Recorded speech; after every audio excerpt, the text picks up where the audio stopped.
Hi everyone. So in this particular video, we'll be understanding the computation of labor cost estimation through a very practical example. So we have went through the theory completely that how can you calculate the labor cost for any particular activity, the culmination of which will give you the labor cost for the entire project. So here we'll be taking one particular activity called as your brickwork, and we'll understand how can we compute the cost of labor for the brickwork.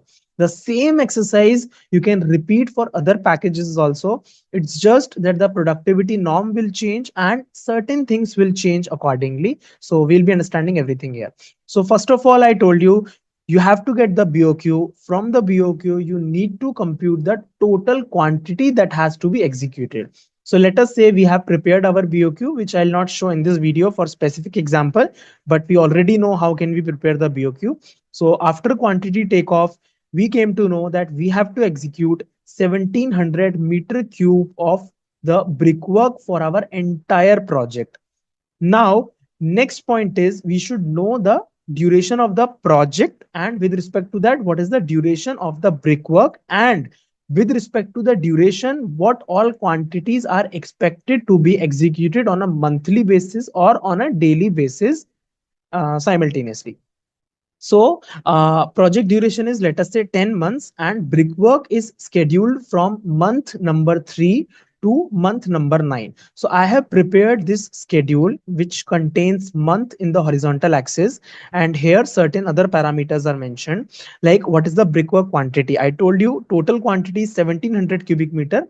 Based on your plan, based on the requirements of your project, you will break down the total quantity month wise. So if you see, the total will come to 1700 cubic meter only, but you are planning in the first month 255 cubic meters, then you are increasing it to 340, then you are keeping it same for 3 months, then reducing to 170, and finally towards the fag end of the project you are keeping it to 85 cubic meters. So this distribution you need to get. It clearly shows that in first month and second month you don't have any brickwork planned at all. Similarly, in last month also you don't have any brickwork planned. That means you will complete your brickwork within these 7 months itself. Now you have to take the productivity norm. I have already mentioned some productivity norms for several activities. Either you can refer that particular table, but that cannot be taken directly. You have to take a certain factor depending on your project requirements, and you can also use your past performance data for taking this productivity norm. So for the first month, since it is a fresh activity and might be this brickwork is just starting, your labor is just mobilized, masons are just mobilized, so I am expecting the productivity to be lesser as compared to the further months. So for the first month I'm considering it to be 1 cubic meter per man day. That means one mason in one day can do only 1 cubic meter of brickwork. In month number 4 to month number 9, I am considering the productivity to be 1.2 cubic meter per man day, which is relatively higher as compared to the third month. Third month means third month of the project, but this is first month for the brickwork. Then productivity norm I am calculating in terms of man month, because if I'll do it day wise, it will be a big task for me. Every day I'll have to compute the labor, so it will take a lot of time. So to keep the exercise short, I am just converting the productivity to cubic meter per man month.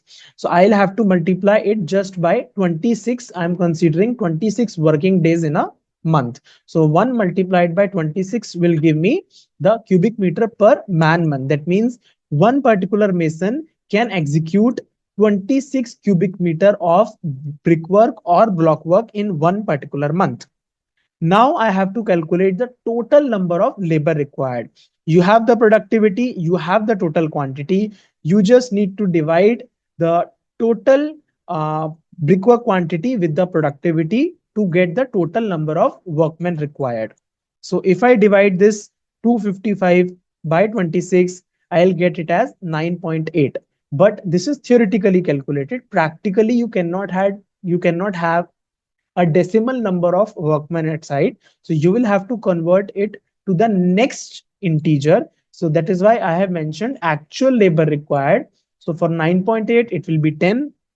For next month, it is 11 masons will be required. Again 11, 11. Then since the quantity is reducing, so 6 workmen will be required and 6. And finally, in the last month, since the quantity is least, so least number of masons will be deployed in the last month. So this is the basic requirement of labor as per the productivity norm that I have considered. Now you have to bifurcate that this 10 laborers, how many will be skilled, how many will be unskilled, and how many will be semi-skilled. Now, how do you define the umbrella or the bracket of the skill? See, depending on several activities, you have to do the bifurcation.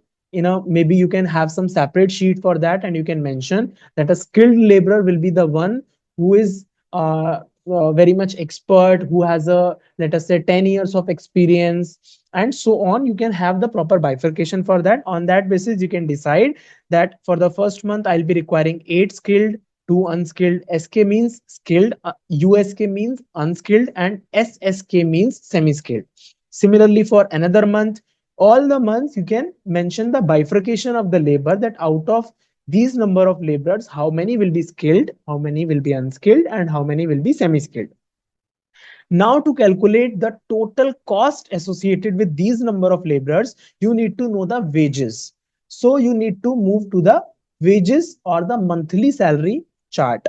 So here I have mentioned 3 categories: skilled, semi-skilled, and unskilled.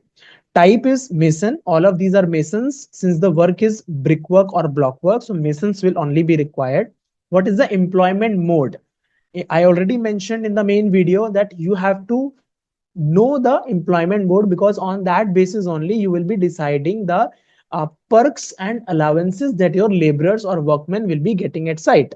So this is a company laborer, full-time employee, full-time laborer. Then semi-skilled, I am hiring on a project base, like it will be only catering this project requirements. After that, he'll be terminated. Then unskilled, I am taking a casual mode of employment where I will not be providing many facilities to the laborers. Instead, he will just be getting the basic minimum facilities. Now I have to mention the basic pay. This will be taken from the government website, like what is the basic minimum allowable salary that you can give in your state. You have to consider those norms. That basic pay should be the minimum one, and you have to give the basic pay over and above that only. That means this figure should be more than the set norms of the government. So I'm considering 12,000 rupees per month for a skilled mason, 10,500 for a semi-skilled, and 8,500 for an unskilled. Then overtime, I can consider, let us say, 30% of the basic pay on overtime salary for skilled. Similarly for semi-skilled, but let us say unskilled, I'll keep for more duration as compared to skilled and semi-skilled, because they will have more cleaning work and other activities. So I'm keeping extra overtime for the unskilled workers. Then I have to give them provident fund. Let us say 12% of the basic salary I'm considering. Then some food and accommodation I have to give, but this will only be applicable for my company based employment and project based. For casual employee, I am not at all giving any food and accommodation. Similarly, conveyance, you can consider how much fuel it will take, how much you have to spend on their conveyance to and fro from their labor camp to site. This will depend on the location of their labor camp.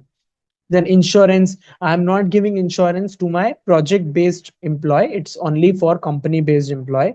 Then retrenchment, suppose I'll be terminating my employees after the work, so you can give them retrenchment in that particular case. So if you add all of these components from basic to retrenchment, you will get the total monthly salary, which is your gross salary or cost to company for that particular type of worker. So you can link that in this particular chart, like 8 unskilled. So 8 will be multiplied by the salary of skilled, sorry, not unskilled, and 2 are unskilled. So 2 will be multiplied by the salary of unskilled, and you will have to add that to get the monthly wage for that particular month. You have to repeat the exercise for all the 7 months, and when you add all of this, you will get the total cost of labor associated with brickwork activity. So it is coming to around 14 lakh rupees. And you know the total quantity is 1700 cubic meter. If you divide this total cost with the quantity, then you will get the rate in rupees per cubic meter. So it is coming to around 830 rupees per cubic meter. So this is how you have to compute the labor cost for any particular activity. I have shown you the sample for brickwork. You can repeat the same exercise for concrete, reinforcement, MEP items, other finishing items, and so on. You just need the quantities, productivity, total laborer, their bifurcation, their salaries, and finally you need to calculate the cost on that basis. So that's how we compute the labor cost. I hope you understood that how to execute the labor cost estimation practically.